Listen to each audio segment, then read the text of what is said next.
Hi there, it's me, Kate, or Extreme Achiever internationally, linguist, founder for Lingua Plus, and an actress. I'm coming back to you with more Hollywood tips on how to, learn languages, have fun, incorporate some theater techniques, and, connect with your emotions. Mm. Probably if you speak two, three more languages, in some of your languages, you feel that you're finally good.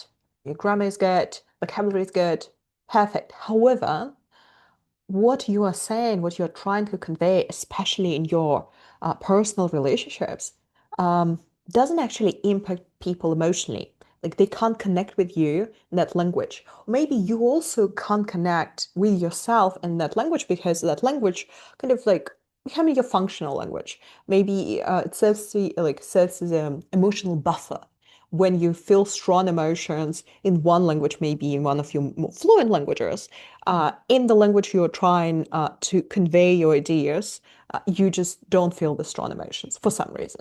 And I've been talking about it quite a lot. You can have a look at some of my videos here about emotions across languages. But here today we're trying to find a way how with theater techniques we can connect with others and also with ourselves in our target language. All right, how can we bring this emotional depth? So what we need to know that, of course, communication is not just about accuracy. Because I can be, very precise, very specific, but like nothing happens. Maybe my intonation just, flat. Right. So what we need to do, we need to learn how to sound more naturally. We need to connect more deeply, right? And we need to feel us what's happening inside. Because if we say, let's say, I'm fine, I'm okay, could be just a general emotion, yeah, overall, but it doesn't actually convey what we're feeling. So let's start with the first exercise. Um, you can say in your target language, like estoy alegre, estoy feliz, or je suis fatigué, or sono felice, whatever it is.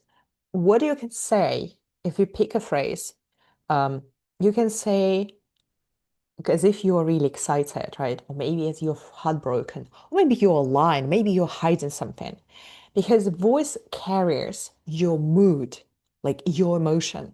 And you need to learn to put that emotion into the foreign words in the target language.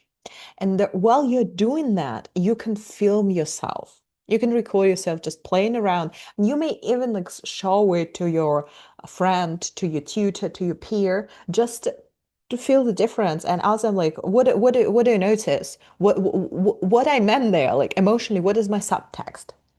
Like we are learning here to play with subtext. Then, of course, it's about silence. You can also learn to play with silence. You need to study silence in your target language because silence suddenly is not just, let's say, emptiness. Silence can become um, space filled with meaning. It can be charged with emphasis, emotion, tension. Like in Japan, it will mean respect. In English, it may be hesitation. Well, in Spanish-speaking cultures, create a lot of discomfort, right? So you need to study that and you need to play with silence. Cool, then it's about embodying the feeling. So becoming those emotions, meaning that you will use not only your voice, but also, your face, your posture, your hands. And I've talked a lot about emotional dialogue, what happens when we take our emotions from one language, our mimics, our body language, and then transfer it to our target language. And suddenly there is discrepancy between the meaning subtext and our words. So you need to look at that, what you can do. You can pick a monologue or a dialogue where um, you will try to do other things, maybe other gestures. Perhaps you can start walking while you're saying this. Perhaps doing some exercise, just, like physical exercise. This is a way how you will start feeling more your body, not just like being in your head when you're pronouncing words. And then you can also start trying to express it with your body physically. And of course, then the next stage would be to observe people, natives, and mimic them. Then another one, it's about emotional memories. What I mean by that? How can we activate emotional memory, especially in the moment when we don't think about any exercises? So, what you can do, you can build up your emotional vocabulary and also like your emotional intelligence in a foreign language. You put together emotional intelligence, cultural intelligence, voila, you're expert in cross-cultural psychology. So you can pick a phrase. Let's say will be anger, like I'm angry. And you will start saying that phrase across your languages, whether you speak two, whether you speak five, whichever. And you start saying it with more and more intensity, meaning becoming angry. You can remember situations from your life when you were angry because maybe in your target language, you've never been angry before. Happens. And if you've never been angry before in that language, you know what's going to happen? Whenever you become angry, you will be switching to your most comfortable languages where you've been angry before. Happen to you, probably, especially if you fall into trauma, like trauma response, when your nervous system starts acting up and you start saying gibberish, most likely you will be automatically switching to all the languages where this trauma occurred. I've shared about this like in one of the like, previous videos. Horrible.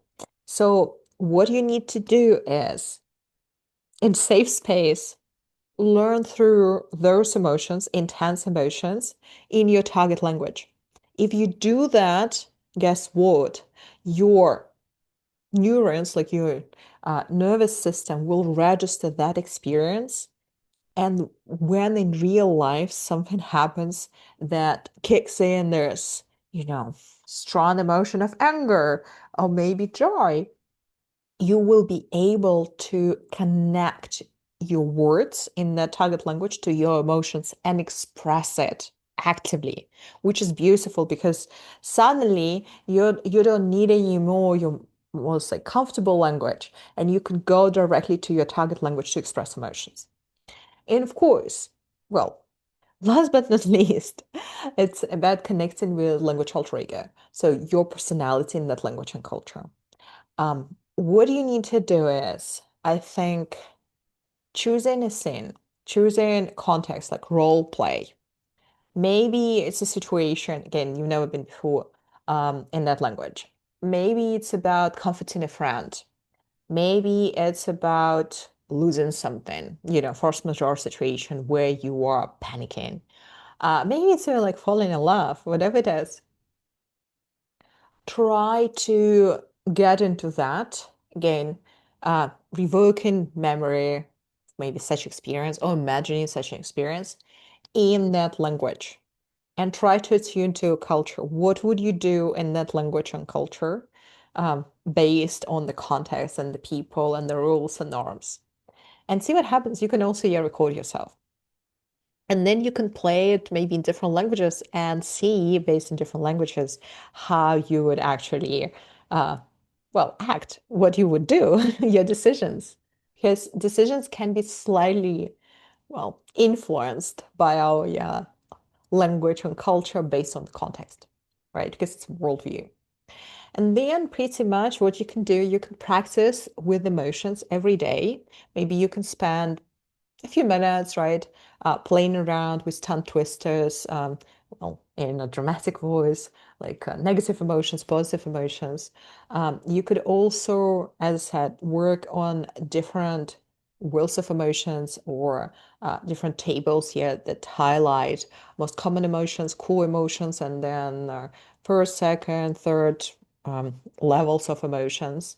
And also, what you can add up there is start journaling. Maybe you can write something emotional in your journal. Play around there, connect your emotions, connect your feelings to the words that you were saying, um, and say like you mean it, like you mean those words.